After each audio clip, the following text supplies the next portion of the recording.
Of course, when Vaan thought they were fucked in passing, he meant the human countries that had yet to fall under his control. That said, the situation in the Great Rathalos Empire wasn't completely unsalvageable. After all, he was here. The only difference was that there would be a lot more deaths compared to his original plan. However, there was no other way around it. Devil beliefs had taken root in the empire and propagated to a threatening size like cancer. The only way to save the empire was to remove all the cancer cells from the main body. That said, if one wanted to do that, one had to identify all the cancer cells first, which was also the most tricky problem to tackle. After all, a contaminated body was easy to identify, but a poisoned mind was difficult to determine. None of the shamans and witch doctors trained by the sacred Tirtha seemed to possess the slightest hint of demonic aura. They were neither demons in disguises nor fallen witches. Moreover, Vaan knew fallen witches weren't necessarily on the side of the demons. As such, unless the shamans and witch doctors were seen acting suspiciously in favor of Gehenna, it was hard to determine whether they had betrayed humanity. Hex magic. Vaan recalled. Limana, the current great shaman of the sacred Tirtha, was the youngest daughter in her family. Although little was known about Limana's elder siblings, as if a portion of her family history was purposely hidden, it wasn't difficult for Vaan to guess that her elder sisters were Belline Della Rosa and Adeline Della Rosa. Limana's unnaturally long lifespan was undoubtedly related to the hex magic draining Belline's life force.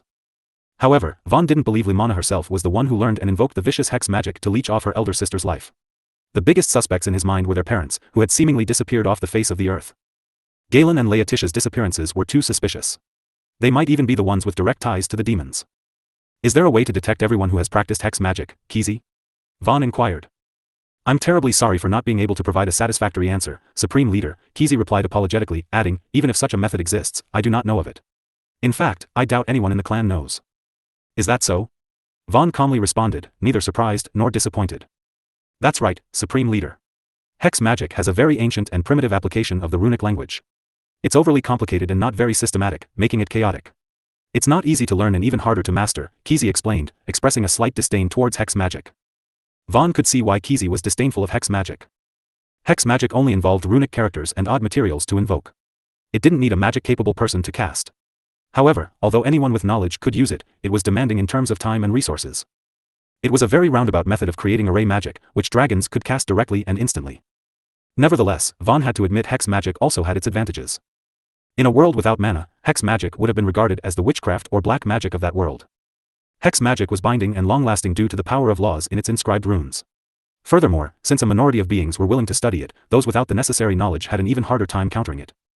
In truth, Vaan was ill-prepared to deal with this elusive demon. Worshipping group. I don't know much about hex magic, and the Red Dragon clan also has little to teach me.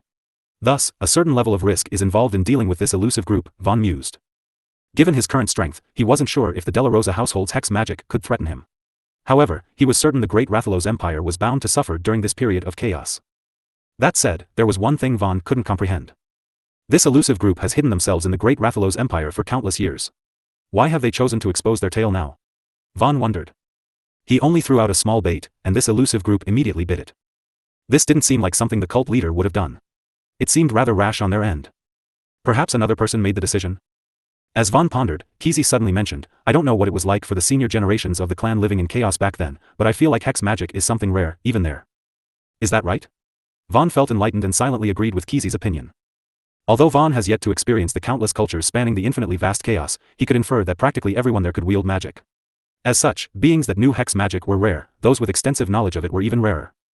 Only someone with magic disabilities or a peculiar hobby would study hex magic extensively.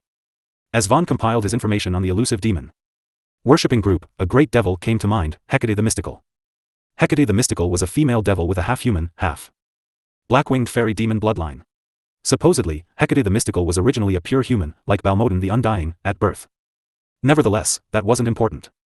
What's important was that Hecate the Mystical was the #1 expert in the field of magic among the 7 great devils, having the most diverse magical abilities and knowledge. Among Hecate's magical abilities and knowledge, Hecate was mostly known for her illusion, witchcraft, darkness, light, necromancy, and moon expertise. Ignoring Hecate's other magical abilities and knowledge, just her list of expertise alone already seemed diverse enough. However, Vaan also noticed that most of Hecate's specialties could further support her illusion-related abilities. As Vaan recalled this information, he realized the elusive demon-worshipping group in the Great Rathalos Empire was most likely backed by the Hecate the Mystical. After all, it would be far too easy for the elusive demon worshipping group to hide itself if it had Hecate's blessings and knowledge. Although Vaan felt confident the elusive demon-worshipping group had Hecate's blessings and knowledge, he couldn't be completely certain. After all, far too little was known about the 7 great devils. Thus, how could he easily guess the thoughts and choices of a great devil with his limited understanding? Moreover, according to some historical books, Hecate the Mystical was also known to be the most enigmatic and eccentric among the 7 great devils. It was said that in Gehenna's long years of existence, Hecate the Mystical had shown 3 faces. Sometimes, she was evil. Sometimes, she was good. And sometimes, she was just neutral in her judgment. Her change of nature had no rhythm, she was simply unpredictable.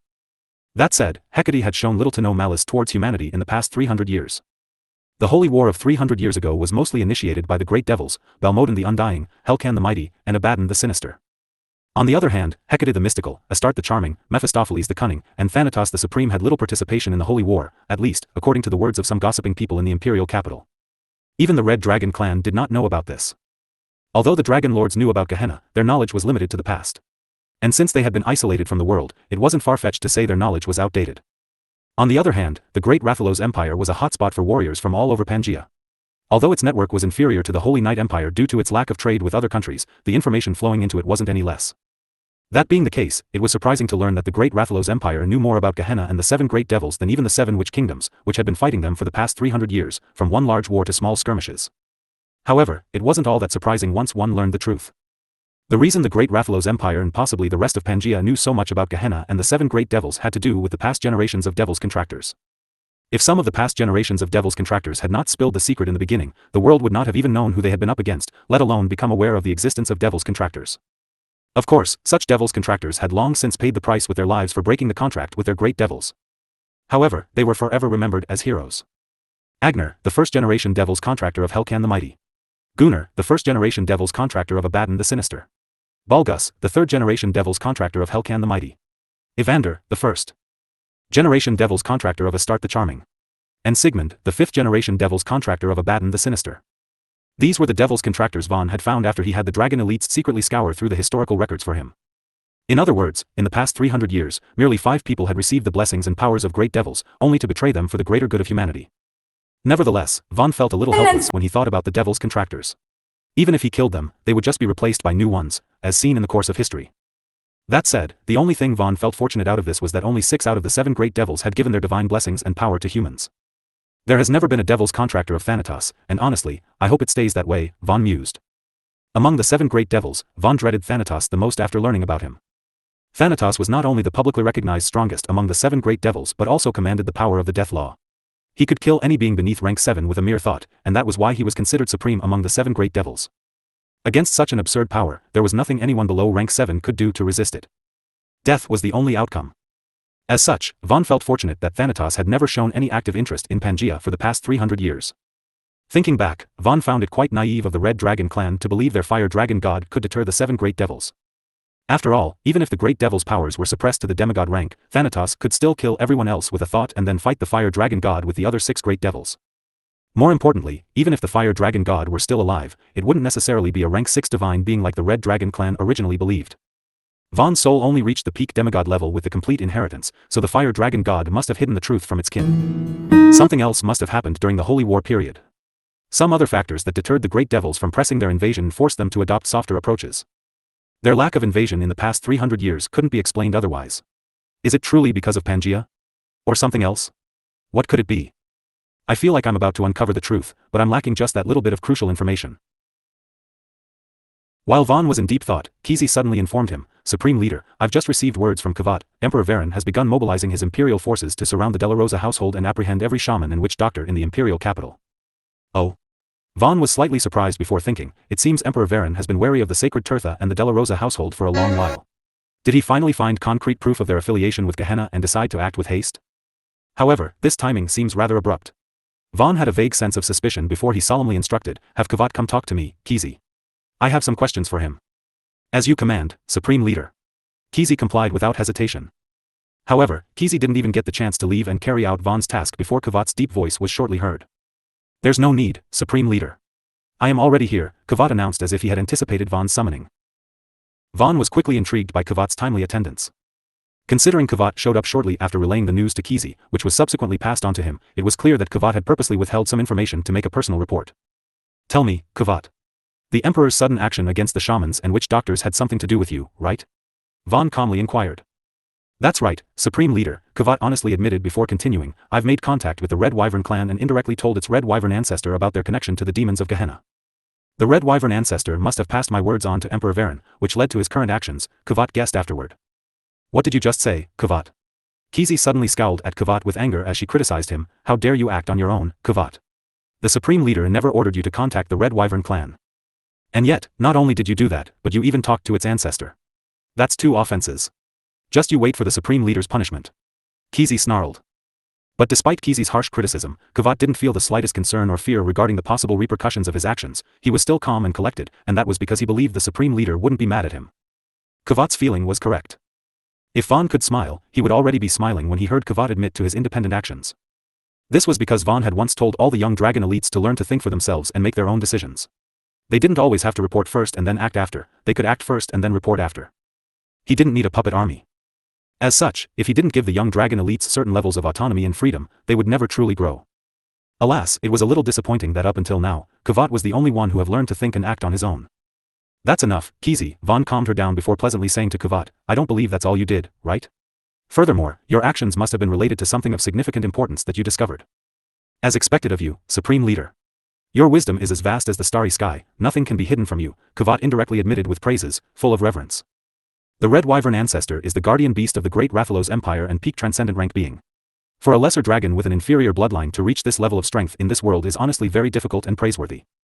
Considering the Red Wyvern ancestor was nearing the end of its lifespan and was teetering on the edge of life and death, I thought it would be a great pity if we just let it die and miss out on the chance to obtain a powerful ally or subordinate.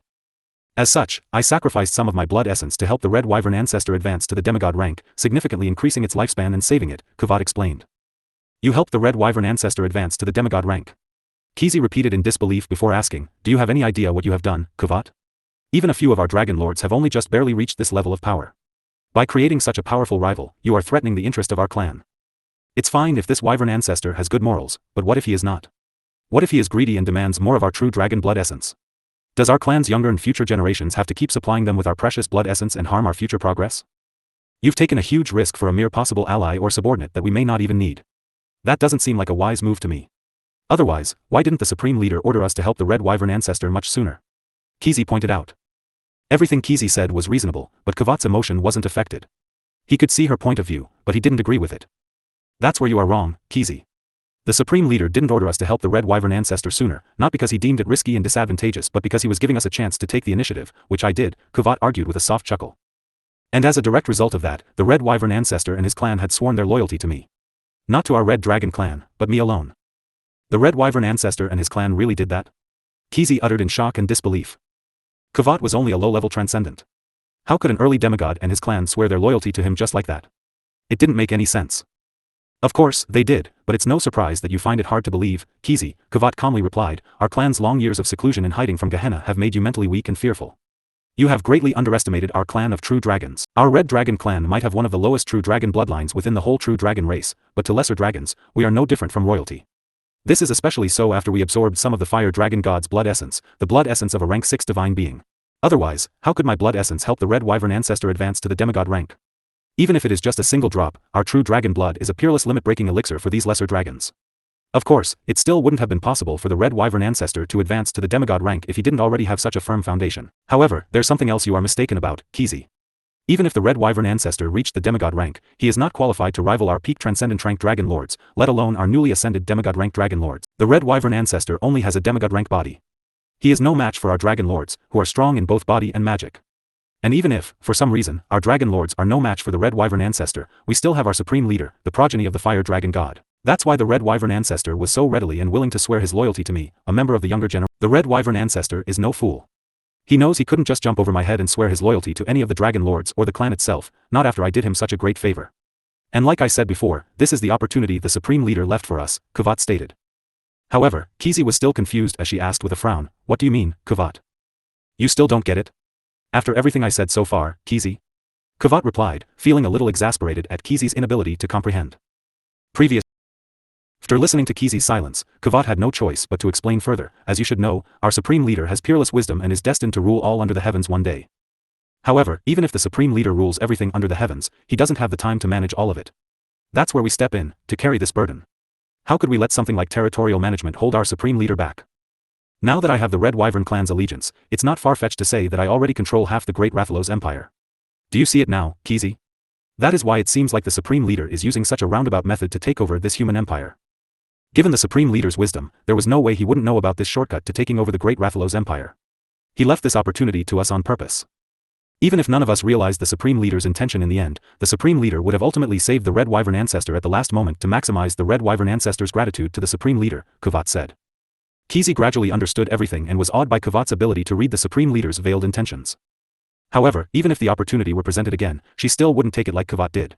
After all, even if she did end up in a position of authority, ruling over the Great Rathalos Empire and the Red Wyvern clan and enjoying all kinds of service and resources, it still paled to serving the Supreme Leader at his side.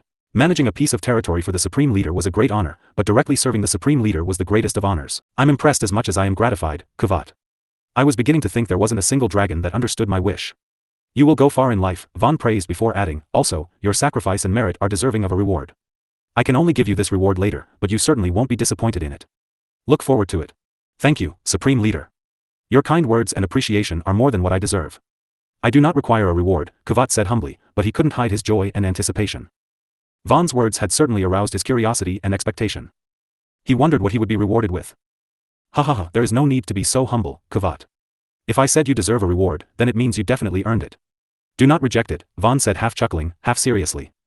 Yes, Supreme Leader. Kavat answered, feeling more overwhelmed by the honor.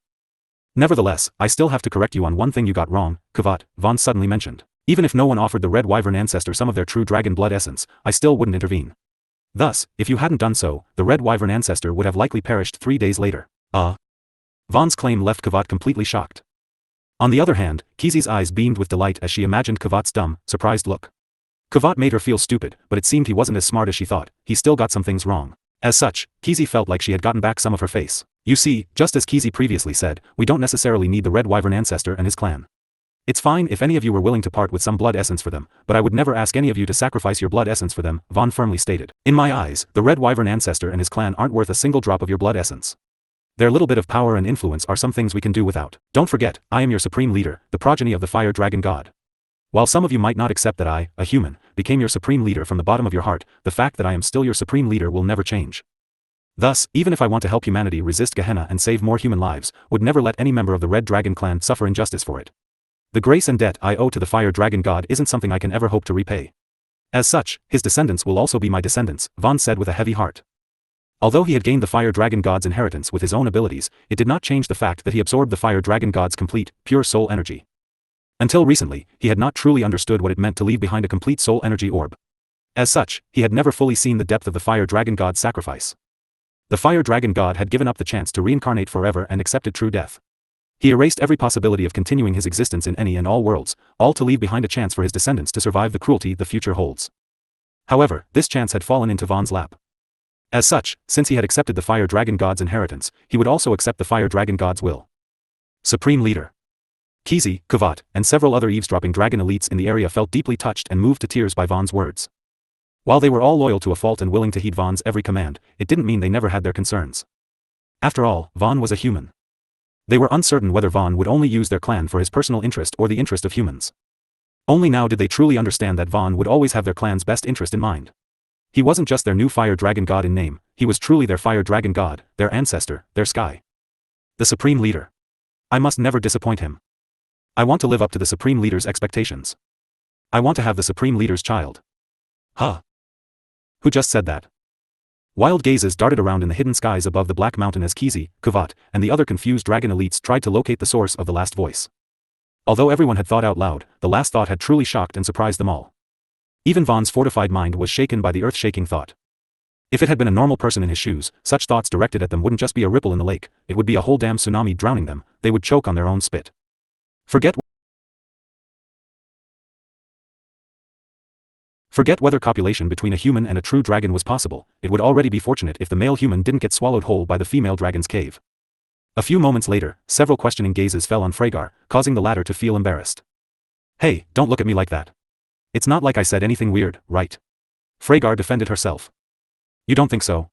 Kizi felt exasperated before she suddenly blinked with enlightenment. No. You might be right. The Supreme Leader possesses the Fire Dragon God's purest blood essence and soul energy. It only makes sense that we, with the best talents in the clan, serve the supreme leader to maintain the fire dragon god's strong bloodline in the clan, Kizi thought seriously. The offspring produced from their copulation with the supreme leader would definitely possess the strongest dragon bloodline in the history of the Red Dragon clan. Hey! Aren't you forgetting something? To do that, we must first consider whether it is even possible. Do you think it is even possible? Vaan asked pessimistically. Vaan admired their devotion to the clan and the supreme leader, but he felt they were delusional in their idea. However, Kvat suddenly interjected after careful consideration, actually. It's not impossible for us dragons to adopt human forms and potential while retaining our dragon bloodline and talents. However, it won't be as easy as the time when our clan still lived in chaos. Back then, any dragon could adopt a human form with transfiguration magic upon reaching rank 6. But now? We'll probably need at least a divine stone of humanity and a rank 5 or higher quality beast core from a thousand-face chameleon, among other simpler supplementary ingredients, to refine the divine human pill, Kvat figured. The divine human pill. I think I've heard of this divine pill before. Oh. I remember now. Freygar suddenly exclaimed with excitement. What is this divine human pill? Kizi inquired. The divine human pill is a miraculous pill that can grant any race the ability to shapeshift into a human form and freely change between the two, Freygar explained energetically before suddenly becoming dispirited. However, this divine human pill is so popular throughout chaos that the divine stone of humanity and thousand-face chameleons have become exceedingly rare. Even if they were found and auctioned to others, their prices would be astronomical. It's not something we can afford, Freygar sighed. Somehow, the young dragon elites ended up engaging in a full-blown serious discussion about human dragon copulation and how to make it possible. As Vaan quietly listened, he learned more about chaos and the human situation there. Since the Lord of Chaos Albion was human, it went without saying that the human situation in chaos wouldn't be bad. However, humanity was both the strongest and the weakest race. Even among the countless human factions in chaos, there were powerful and weak ones. Still, one thing that all of chaos couldn't deny was that the human growth potential was limitless. Humans were born weak and seemingly without any distinctively strong traits. They were like a blank slate with nothing at birth. But it was also precisely because of this that humans were the most malleable and easy to change. Because they were born with nothing, they could become anything. That was the human potential, something every race in chaos wanted, and the divine human pill was developed for the sole purpose of acquiring it. Everyone wanted to become like the Lord of Chaos, a being at the pinnacle of existence. Nevertheless, it was clear that acquiring human forms was something distant for Freygar and the others. It was fine if they somehow pulled it off, Vaan wouldn't reject their advances in that case. But until then, he had no intention of exploring any dragon cave.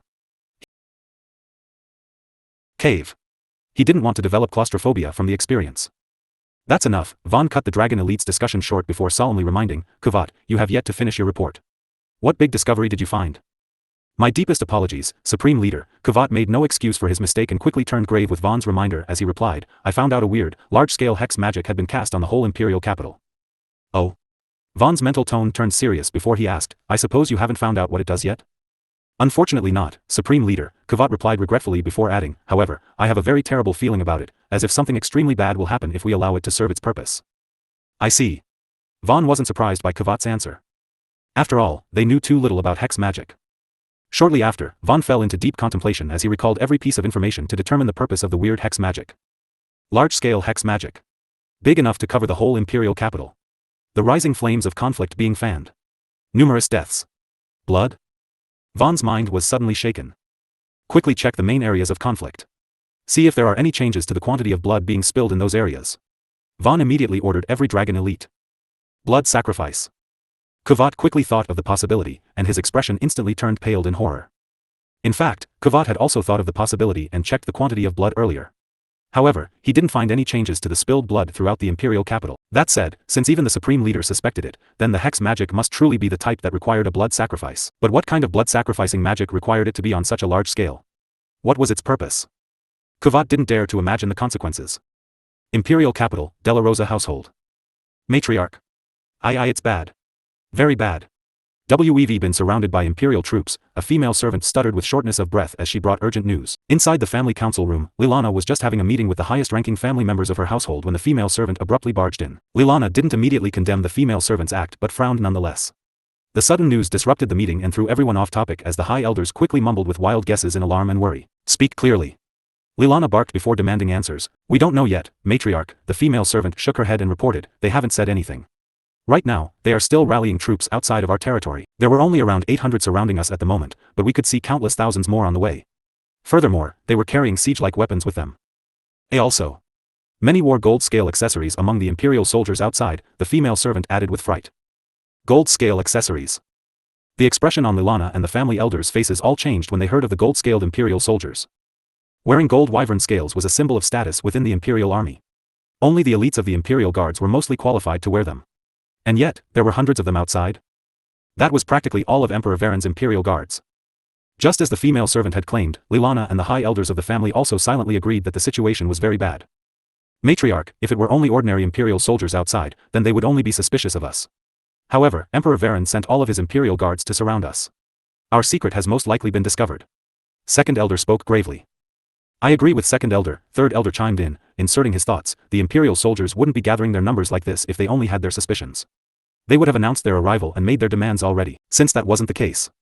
They must be gathering enough strength to take us down in one fell swoop, third elder added. Those were my thoughts exactly, Matriarch Lilana acknowledged before saying, it seems we cannot hide ourselves any longer, the time to prove our strength to the world is nigh.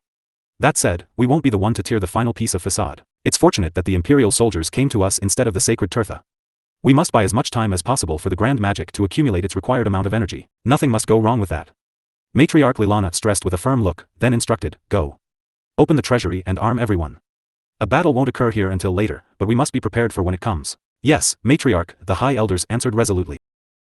After dismissing the high elders, Matriarch Lilana headed to the forbidden courtyard in the Della Rosa household's northwest area. Inside the courtyard, dead leaves and dirt covered the ground, while dust and cobwebs covered the buildings. The place looked abandoned for many years, but only a few exceptions were permitted to enter it. However, when Matriarch Lilana stepped inside, a completely different courtyard was revealed, one that was clean, neat, and regularly maintained. Dear grandfather, we might need to rely on your strength later, meditating in the courtyard center. She did not display any of her proud arrogance as the family head in front of this elderly man, who appeared to be as old as some of the eldest first-generation witches in Pangaea. It was nothing special for witches to live over 350 years. But for a human man to do so was as rare as true phoenix feathers. Unless told and witnessed, almost no one would believe that a man from the pre-Gehenna era could still be alive to this day. Evidently, there was something very special about this elderly man. So that time has come, huh? I got it, the elderly man acknowledged with few words. Lilana didn't speak another word and respectfully took her leave, stepping back outside the courtyard. Once she did, the courtyard scenery behind her changed again, returning to its old, dilapidated, and abandoned state with no one inside. Clearly, an illusion array had been set up around the forbidden courtyard to hide the real scene within. Meanwhile, the elite Imperial Guards monitored the Della Rosa household for suspicious activities as more Imperial soldiers arrived over time. The Della Rosas had no idea that even Emperor Varen himself had personally arrived at their doorstep. Your Imperial Majesty. The moment Emperor Varen revealed his presence in an inconspicuous location, several elite Imperial Guards nearby quickly greeted him on their knees after recognizing him. At ease, Emperor Varen calmly dismissed the formality before inquiring, what's the situation? We are still gathering our troops to storm the Della Rosa household, but the Della Rosas themselves have yet to react to our increasing presence. It's as if they aren't aware of us, but that shouldn't be possible, Your Imperial Majesty, one person said. Any normal person would have long come out to ask what was happening if they saw the Imperial Guards outside their gates. However, we haven't seen a single Della Rosa coming out to inquire about the situation. I find this quite strange, another Imperial Guard added. There's nothing strange about it, Emperor Varen coolly stated, further explaining, the Della Rosas are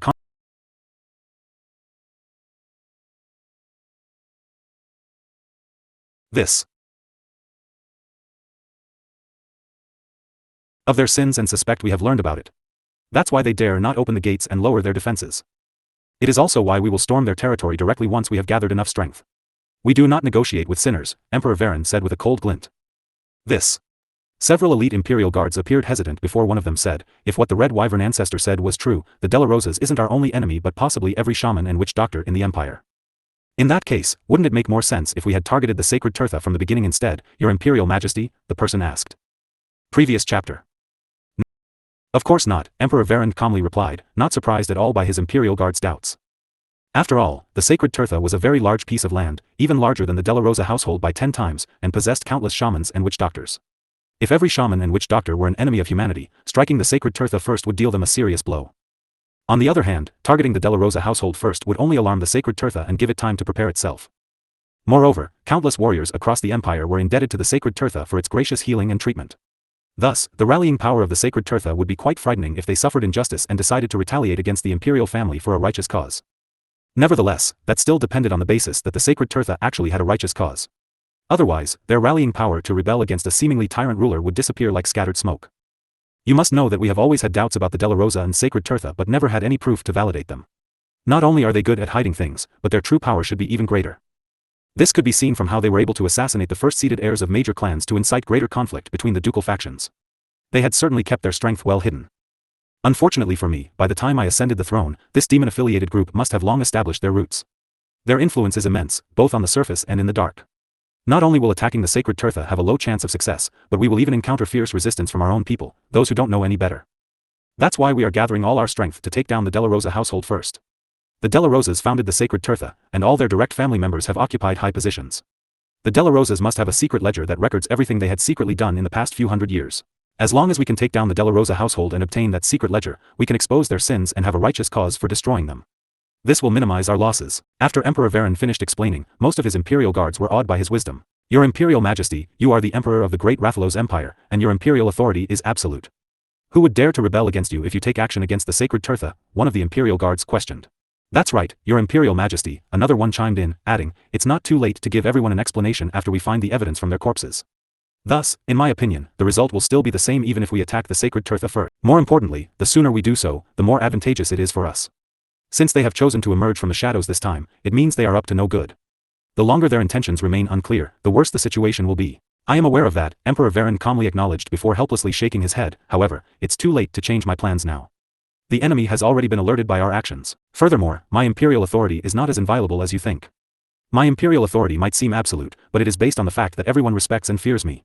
If I don't have the heart of the people, my imperial throne will be a shaky one. History has proven tyrannical rulers have never had good endings, Emperor Vaan stated. More importantly, you are all underestimating the strength of the sacred Tirtha too much. They have been patiently hiding their true power all this time. What's stopping them from continuing to do so for another 300 years? Since they had chosen to expose themselves this time, it must mean they are sufficiently confident in their ability to overthrow me, Emperor Vaan solemnly stated. Very quickly, the few unconvinced imperial guards sweated as they recognized the error in their thinking. They had grown too arrogant after obtaining their positions of power and serving their emperor. They were gravely mistaken for believing no power was greater than the emperor's. Weren't the great devils of Gehenna even greater than their emperor? And the one standing behind the sacred Tirtha may very well be one of these great devils. That's why the emperor himself had personally arrived at the Della Rosa household. He had to ensure their mission was successful, as there was no room for failure. They couldn't afford it. In that case, shouldn't we have also requested Lord Wyvern Ancestor to assist us in taking down the Della Rosas, your Imperial Majesty? An imperial guard asked. No, Emperor Vaan coolly replied. Lord Wyvern Ancestor has finally broken free from the shackles of mortality and taken half a step into the divine. He is now at an important stage of consolidating his powerful physique. Thus, we cannot rely on him. The Red Wyvern clan is also guarding him, so we can't rely on the Wyverns either. However, you don't need to worry too much. It shouldn't take too long. I believe Lord Wyvern Ancestor and the Red Wyvern clan will be with us when we storm the sacred Tirtha. Shortly after Emperor Varan's reassurance, a commander rank Imperial soldier rushed forward to report, the anti-magic siege weapons are all set in place, and our troops are all ready, your Imperial Majesty. Good. Emperor Vaan exclaimed, saying, it's time to confront the Della Rosas. Within moments, everyone outside and inside the Della Rosa household became aware of Emperor Varan's arrival as he boldly strode to the Della Rosa's front gates. Listen up, Della Rosas. You are all under suspicion of betraying humanity and serving one of the great devils of Gehenna. Quickly open your gates, and let us search your land to prove your innocence. Do not force me to use force. Emperor Varan's loud and majesty voice traveled far and wide, ensuring everyone within the Della Rosa household heard it. However, Matriarch Lilana sneered when she did. With the imperial capital in turmoil and everyone at each other's throats, there's no telling if you have also come to embroil us in this great conflict. So, forgive me for refusing to grant you entry, your Imperial Majesty. We'll be more willing to open our gates once the situation outside has calmed down. Now, please pull your troops back. So, you have chosen to take things the hard way, have you? Don't you regret it now, Lilana Della Rosa? Emperor Vaan growled with a darkened look. Matriarch Lilana listened to Emperor Varan's threat before sneering with contempt once again. Since we have already reached this point, why speak so much nonsense, your Imperial Majesty? I don't believe you've brought all these troops to merely search our land.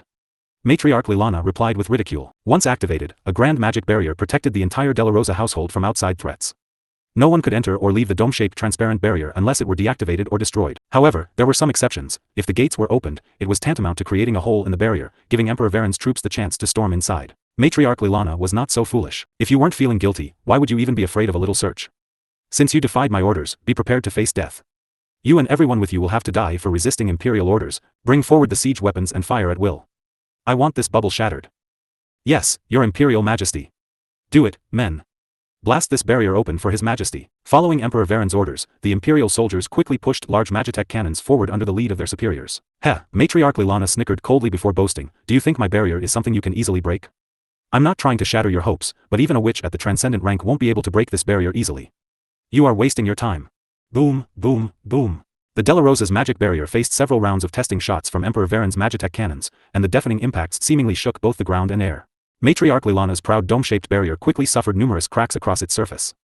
Still, it also repaired itself just as quickly. Even so, the firepower demonstrated by Emperor Varen's Magitech cannons was enough to wipe the smugness off Matriarch Lilana's face. Rank 5 Magitech cannons. Impossible. The Great Rathalos Empire had never openly traded with the Holy Knight Empire or Freedom Federation. When and where in Pangaea did you find such powerful anti-magic siege weapons? Matriarch Lilana barked with a nasty expression. Heh, I don't need to explain anything to you, Emperor Varen replied uncooperatively before admitting, still, I must acknowledge your bubble is quite sturdy. I am unwilling to expend so much resources to shatter it entirely. Gather the siege weapons here and focus your fire on a single point. I want these gates blown open. Yes, your majesty. Your majesty is wise, the commander. Ranked imperial soldiers complied and praised, wiping their cold sweats. Each cannon shell easily wasted away tens of thousands of mana stones. Even if the empire was unbelievably wealthy, they couldn't waste their precious resources like this. After all, they still needed to attack the sacred Tirtha, and God knows if that place also had such a powerful barrier set up. Meanwhile, Matriarch Lilana's expression turned grave when she heard Emperor Varen's orders outside. She knew the magic barrier wouldn't last long under the concentrated barrage of rank 5 Magitech cannons. So long as the magic barrier was compromised for a split second, the next cannon shell would easily blast away their front gates and leave a permanent gap in the magic barrier. But at the same time, Matriarch Lilana understood where Emperor Varen got his rank 5 Magitech cannons. I see, Matriarch Lilana scrutinized Emperor Varen from the top of the wall and said with enlightenment, these rank 5 Magitech cannons were secretly developed under your will. Furthermore, it shouldn't have been done recently. Even the wise would take at least 100 years to develop these on their own. It seems you have been wary of us since long ago. Oh. Emperor Varen smiled and said, as expected of Matriarch Lilana, you've figured it out so quickly. That's right. These Magitech cannons were developed to guard against your kind. I knew allowing witches to develop themselves was a double-edged sword, but alas, it was my father's decision that permitted your growth. I could only prepare for the worst while making use of your medicines to develop the country. Even when I realized the threat posed by your growing influence, I've only ever suspected the Delarosas and the sacred Tirtha were only trying to create a matriarchal society like the witch kingdoms. Who knew you all were actually aligned with the demons of Gehenna? Emperor Varen said self-mocking, you could say we both played our parts in developing a strong nation. However, we were never united, we were only using each other. And now, it is time for it to end, Matriarch Lilana coolly stated. We will lead the new world under the guidance of our master, while you, who condemn and resist the grace of the great devils, will fall without understanding anything. Prepare to face the enemy. Matriarch Lilana barked as she retreated from the wall. Throughout the conversation between the two leaders, Emperor Varen's rank 5 Magitech cannons continued their barrage on the barrier, whittling away its defense with each shot. Finally, with the previous shot exposing the vulnerable front gates, the following cannon shell tore it apart, sending shattered stones and metal fragments flying everywhere. The rune-engraved sea monster bones hidden within the stone wall were also destroyed, causing a section of the grand circuit that shaped the magical dome to disappear. The magic barrier has been breached. Apprehend all these fools for the suspicion of treason and sins against humanity. Kill anyone who resists. Charge. Do not give these Delarosas a chance to reform their ranks, the commander-ranked imperial soldiers thundered as they led the assault. Meanwhile, Matriarch Lilana stood behind rows of Delarosan shamans and witch doctors, each of them equipped with numerous small totems made from high-quality beast and sea monster materials. Everyone was decorated from top to bottom in totem-like accessories. Go. Show these barbarians the true might of our craft. Matriarch Lilana commanded with a wave of hand. Kill. The Delarosan shamans and witch doctors cried with frenzied desperation as they engaged in their first battle of life and death. As the imperial soldiers poured into the Delarosa's territory, a group of shamans with skull necklaces at the front stepped forward, screeching in an unknown yet seemingly ancient language. Alec, Je, Iraq, Kuei, Falifah. In that instant, the empty eye sockets on their skull necklaces lit up with powerful green light that seemingly resonated with nature as they formed sturdy light barriers. The imperial soldiers thought they could steamroll over these weak-looking men and women with their powerful bodies. However, the moment they slammed into the newly erected barriers, they were actually repelled. What? Countless Imperials exclaimed. Numerous pairs of eyes from Emperor Varen's side widened in shock and disbelief as they witnessed the might of Delarosan shamans' totem power. It was the first time they had seen such strange magical powers, let alone fight against them and fail. Matriarch Lilana coldly smiled as she found their reaction natural. After all, the shamans and witch doctors have only ever used the power of their totems to heal wounds and treat illnesses and curses. Now, they will witness the true terror of their totem power. Shamans, push these barbarians back out. Do not let their filthy feet step inside this holy ground. Witch doctors, give them a taste of your worst curses. Do not give them the chance to build up their momentum. Crush them. Break them. Make them feel utter despair. Following Matriarch Lilana's commands, the rows of witch doctors behind the shamans quickly chanted as they raised cross-shaped totems made from the finger bones of wretched creatures of darkness into the air. Rak, Kuzu, Zan, Telik, Ka, Fiamir. Guard yourselves with aura. Emperor Varen had no idea what the witch doctors chanted, but he didn't intend to wait to find out as he warned his troops. In the next instant, clusters of eerie black light shot out from the witch doctors' cross-shaped totems, aiming straight at the imperial soldiers, who were pushed back by the shamans' green barriers. In a contest of pure strength, it was impossible for the Imperial soldiers and guards to be pushed back by the scrawny shamans. However, the shamans did not rely on their pitiful strength to push the Imperial soldiers and guards back. The repelling force came from the green barriers. These barrier-type totem powers were clearly extraordinary for being able to suppress even the rank 4 body-refining Imperial guards. Nevertheless, as the eerie black light approached them, the Imperial guards all coated their bodies in aura as ordered. They acted decisively and without hesitation, and that saved them from the cruelty of the black light as it failed to penetrate their aura. Unfortunately, not all Imperial soldiers were aura users like the Imperial guards, most of them were purely body refiners. As such, several unlucky Imperial soldiers were struck by the black light. At first, nothing happened to them. However, moments later, these unlucky Imperial soldiers all started screaming and squirming with horrified expressions. Ah! Ah! Don't get near me! Don't get near me! Get away from me! Die, die, die, you monster! The inflicted Imperial soldiers completely lost their minds as they wildly swung their swords around as if to hack the illusory monsters within their hallucinations. No one knew what these inflicted Imperial soldiers saw, but it must have been an unimaginably horrible nightmare for these battle-hardened warriors to behave as they did. Their violent panic easily broke formation and wounded their comrades as their swords could not tell friends from foes. These strictly trained Imperial soldiers and guards had never encountered such a situation. They didn't expect it either. As such, the chaos caused delays in their judgment as they hesitated on how to deal with their inflicted comrades. Ha ha ha. Look at their shock and confusion. That is the right expression to have. However, it is not enough. Witch doctors, give them another taste of despair. Matriarch Lilana commanded. Aura users take the vanguard. Emperor Vaan thundered with a solemn, grim look. The powerful curses demonstrated by the Delarosan witch doctor cleared one of his great doubts. It became clear to him that the curses cured by the witch doctors in the past 300 years were most likely conjured by none other than themselves. What a good witch doctor. What a good shaman. Such benevolence. Great scheme. Wonderful acting. Emperor Vaan spat with gloom. For many years, you made the whole nation think all the curses came from the witch kingdoms when, in truth, they came from your people. Your family has certainly played countless proud warriors for fools, Lilana de la Rosa. You must have viewed all of us as idiots. Ha ha ha. It's good that you know. You don't know how many times I wanted to tell you the truth and laugh in front of your face, your Imperial Majesty. Matriarch Lilana addressed Emperor Vaan without a hint of respect. His status was a mere joke to her. Following their exchange, the second wave of curses struck many more Imperial soldiers outside the broken gate. After the Imperial soldiers and guards were forced out of the territory, the open space made them easier targets for the witch doctor's curses. As such, the number of victims increased by tenfold. Having the aura users take the vanguard didn't necessarily stop the vulnerable non-aura users from getting inflicted with curses. The beams of black light flew around unpredictably to pick their victims. Moreover, this second wave of curses came with more than one type. Some victims experienced horrifying hallucinations and nightmares as their screams and cries resounded from within the ranks of the Imperial army. However, these types of curses were considered mild among the curses inflicted upon the Imperial soldiers. They only inflicted fear or bliss and didn't cause any real harm. The most unfortunate victims were those trapped in purgatory hell, experiencing days of soul torment within the span of a breath. The longer they were trapped within, the greater the danger to their life. It was a truly vicious curse. The last type of curse inflicted was a physical kind. The inflicted victims were reduced to mere puppets, moving according to the bone effigies played by the witch doctors. It was no different from voodoo magic, used for physical torture. Ha ha ha. Instill fear. Shatter spirits. Incite torment. Provoke despair.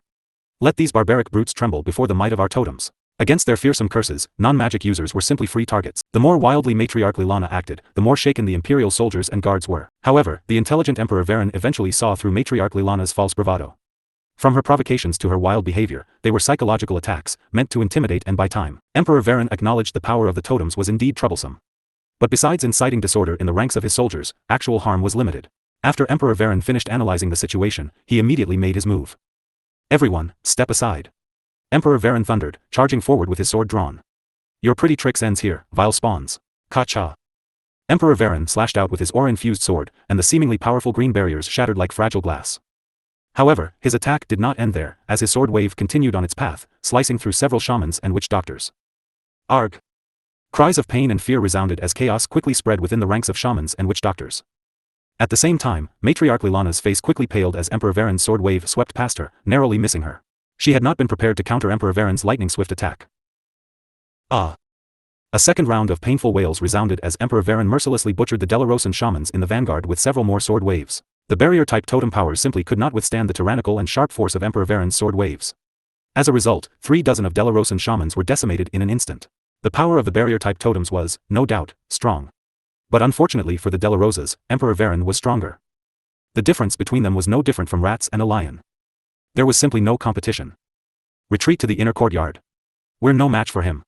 Matriarch Lilana cried as she tried to conserve whatever forces she left from the slaughterer. With their defenses breached and Emperor Vaan personally taking action, they had no hopes of claiming victory. They could only retreat to the inner courtyard and hide behind their inner walls. It was the only way to minimize their losses. Matriarch Lilana felt pained by the deaths of Delarosan shamans in the vanguard as they were all equipped with peak rank for totems. And with the outer courtyard overrun with imperial troops, reclaiming them to strengthen her remaining forces was impossible. Witch doctors, delay the enemy. We must give our vanguards the chance to retreat. She used a black cross-shaped bone totem to rain curses on Emperor Vaan with one hand and a ruby-colored ring totem to fire powerful flame lances with the other. The power that came from surpassed all totem powers demonstrated thus far. Even Emperor Vaan sensed a slight threat from them as he didn't dare to block Matriarch Lilana's magical attacks with his aura alone. Thanks to Matriarch Lilana's intervention, Emperor Vaan's swift advancement was delayed. After Emperor Vaan was delayed once, he did not pursue his targets.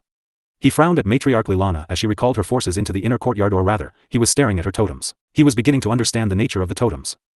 The totems were like magic tools for storing magic spells.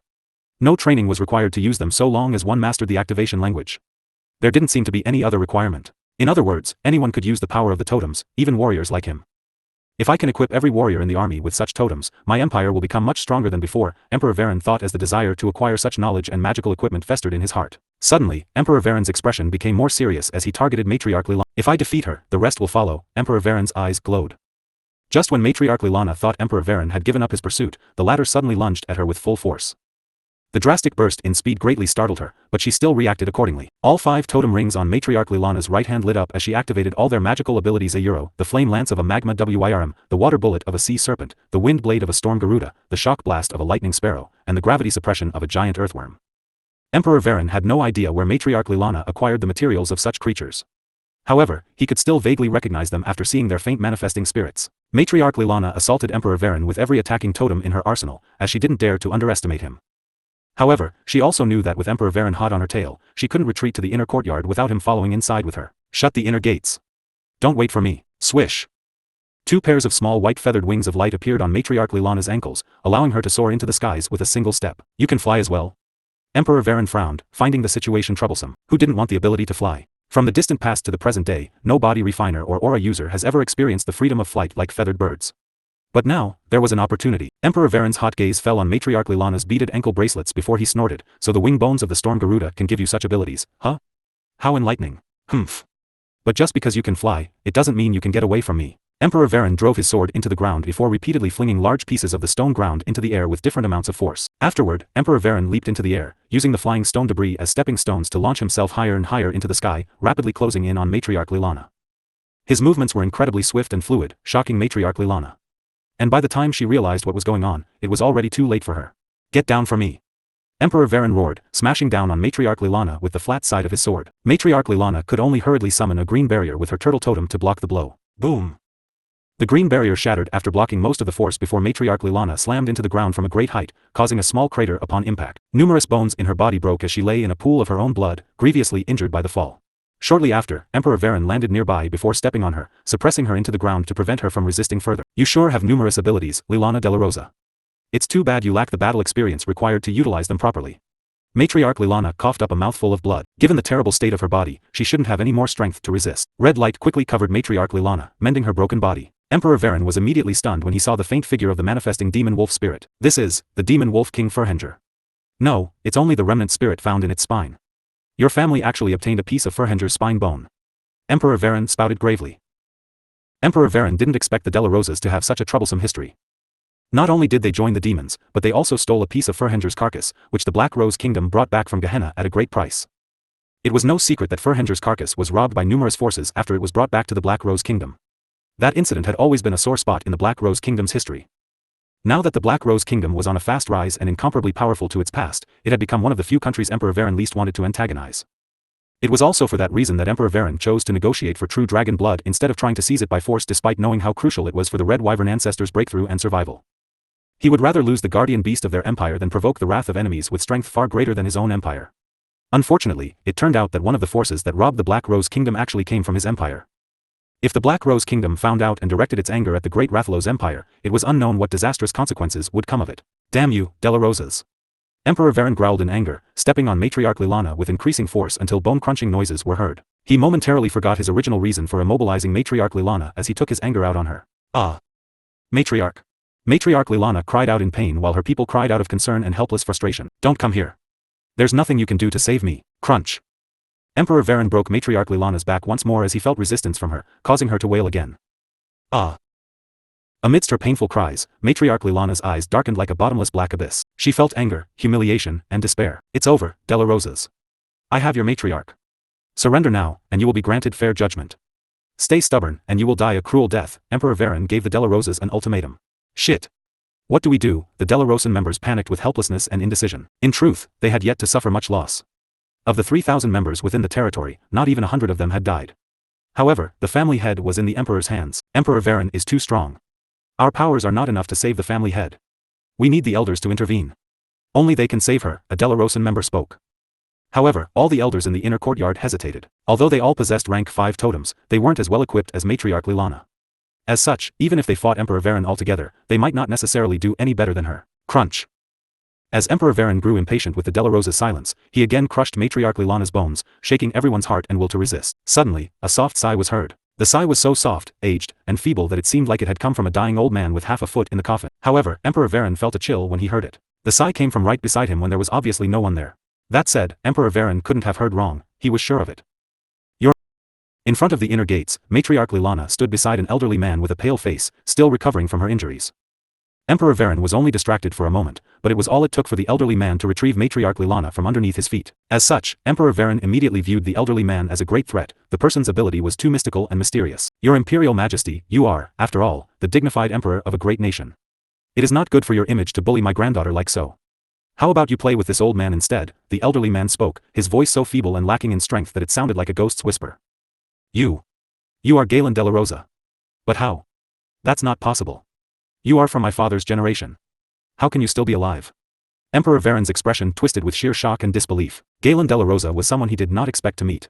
However, the person was, indeed, still alive, albeit barely with any lifespan left. Galen didn't look much different from a walking corpse. Kakik, considering what you did to my granddaughter, I don't see the need to answer you.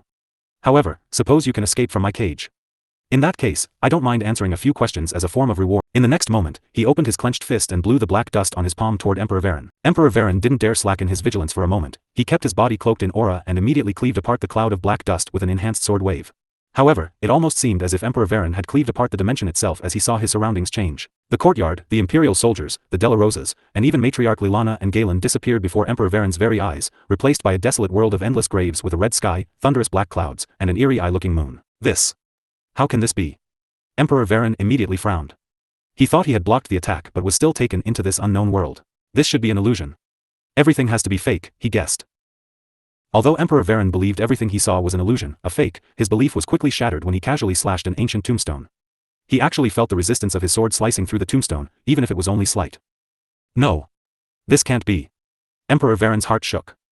He was certain that he had not been inflicted by any curse, his aura cloak had no opening. But if he hadn't been cursed and brought into an imaginary world within the mind, it was also hard to explain the realistic feeling he sensed. He could feel the sand like gravel, the mournful cries of the wind, the deathly desolation of the world, smell the smoky ash in the air, and even the putrid stench of rotten flesh that oozed out of the cracked graves, not to mention sense the moon eye that watched his every move. Emperor Vaan had a sense of unease from all this.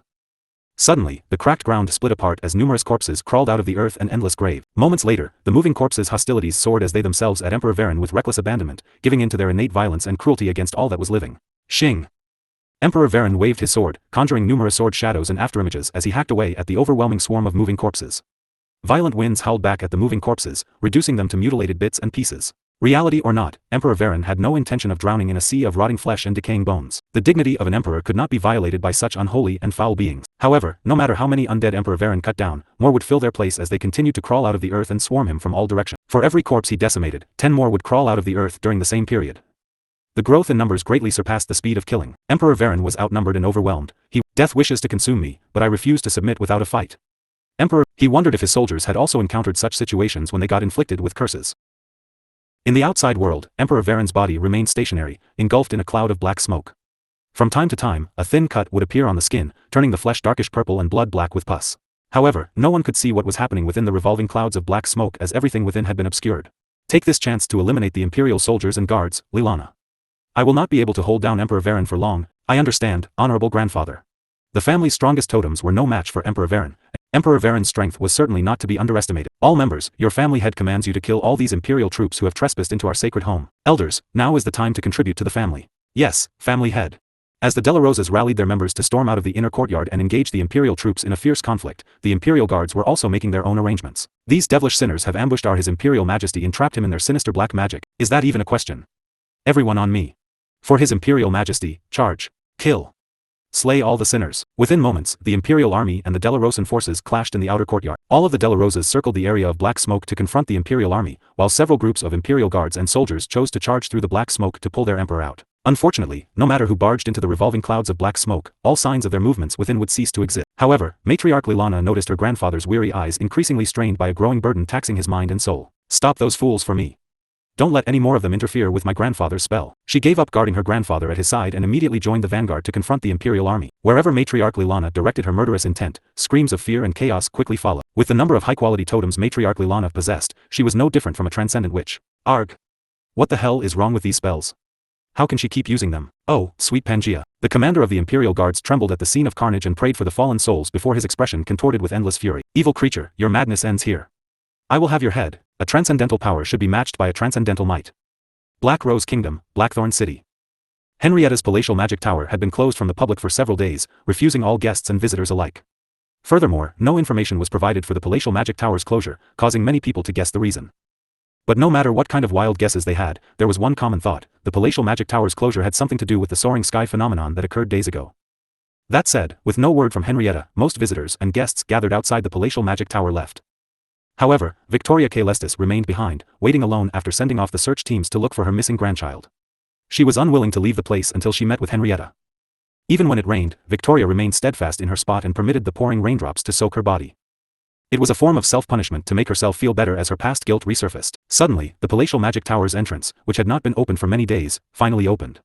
A single maidservant emerged from it and met Victoria's surprised gaze. "My lady will see you now. Please follow me," the maidservant instructed. "Why yes, of course." Victoria stuttered in response before recollecting herself.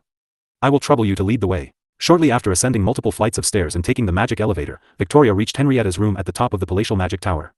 An unknown pressure caused her heart to beat loudly. At the same time, myriads of thoughts filtered through Victoria's mind as she pondered what to say once she met the Witch Queen. But despite everything she came up with, her mind went blank the moment she entered the room. She seemed to have shed the shell of her former self and become immensely more powerful. Victoria thought, uncertain whether the feeling was real or just an illusion. "Forgive me for not seeing you sooner, Sister Victoria. I have been busy consolidating my power and dealing with matters related to the other 6 witch kingdoms," Henrietta apologized with a friendly smile. When Victoria saw that smile, she inwardly sighed with relief and guilt before replying, "Even if I have to wait several weeks, I still wouldn't complain. I deserve it, Your Majesty." "Are you still beating yourself over that matter of the past, Sister Victoria?"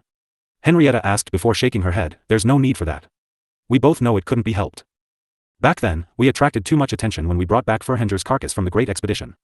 Everyone wanted a piece of the pie, regardless of whether they deserved it or not. With pressure from all sides, I could only give in, causing my kingdom's security to be compromised.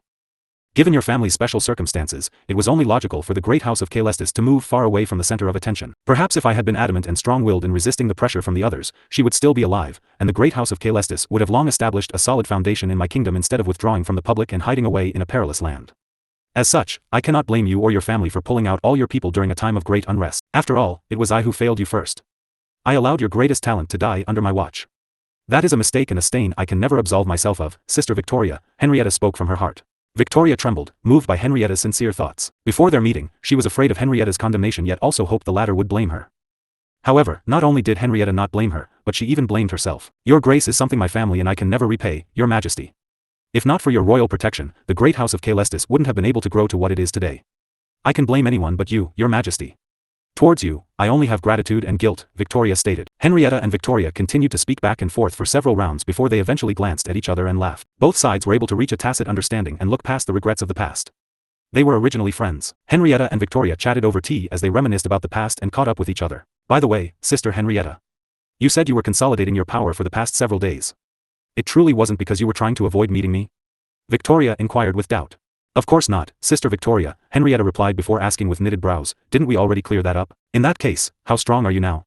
What level of power have you reached?" Victoria asked eagerly, unable to contain her curiosity. Henrietta calmly sipped her tea before placing the teacup down, then smiled. "Why don't you see it for yourself, Sister Victoria?" Swoosh. The air around Henrietta suddenly blew outwards as 8 mana rings with varying sizes and thicknesses expanded, manifesting outside her body, something no one had ever seen before. The sight left Victoria shocked with wide eyes. The 8 mana rings were like stellar objects orbiting a star as they revolved around Henrietta's body in different Intersecting paths. As the 8 mana rings reverberated and shone with divine blue light, the mana in the surroundings was drawn to them at speeds beyond the body's natural absorption capability. This is the middle stage of transcendence? Victoria was stunned for words. Henrietta indirectly admitted with a smile, satisfied with Victoria's dumbfounded reaction, before explaining, after I consolidated my 8 rings, I discovered the ability to manifest them outside my body. Doing so naturally allows me to absorb and recover mana much quicker than before. But its greatest advantage is to support higher rank spells, which wouldn't be possible to cast normally due to insufficient mana. In other words, this ability allows us witches to use magic beyond our standard level. For now, I call this spell boosting, Henrietta said. She discovered that in the latter stages of transcendence, one would acquire vastly greater mana control to keep up with their power level as they drew closer to the next rank, divine. The difference between mortal and divine wouldn't be small.